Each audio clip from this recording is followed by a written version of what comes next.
মানুষের স্মৃতিশক্তিটা খুব কম। ঠিক আছে, এখানে কিছু পাবলিক আছে যাদের স্মৃতিশক্তিটা ভীষণ কম।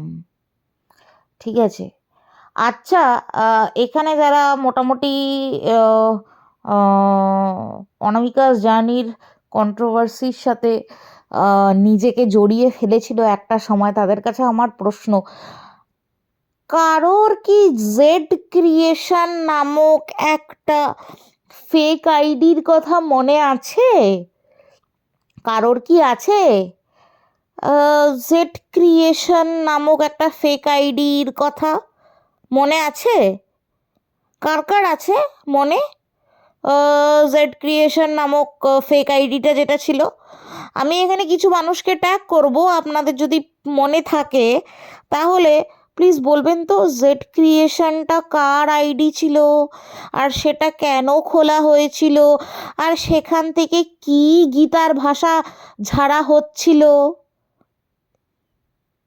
ঠিক আছে, কি গীতার বচন ঝাড়া হচ্ছিল জেড ক্রিয়েশন থেকে, প্লিজ আপনারা একটু মনে করিয়ে দেবেন তো আমাকে। আমার না স্মৃতিশক্তিটা ভীষণ কম, আমার স্মৃতিশক্তিটা ভীষণ কম, ঠিক একজনের মতনই।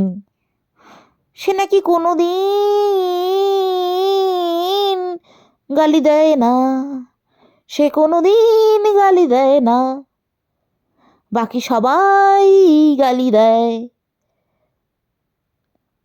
কোথাকার কোন সায়েন্টিস্ট আছে সেও গালি দেয়, কিন্তু সে কোনো দিন গালি দেয় না। সে শুধু জেড ক্রিয়েশন নামক ফেক আইডি তৈরি করে।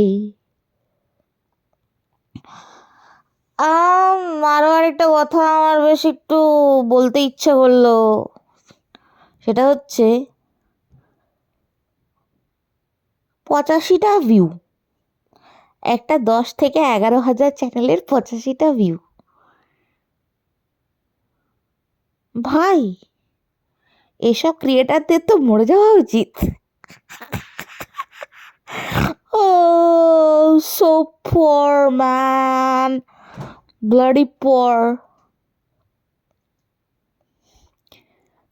মানে কিছু কিছু ভিডিওসে মেরে কেটে ম্যাক্সিমাম টু ম্যাক্সিমাম 150টা ভিউজ, এর থেকে বেশি নয়। I mean literally.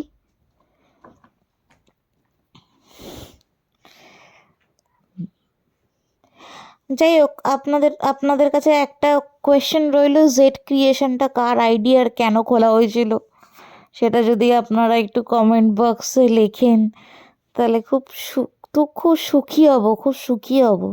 ঠিক আছে।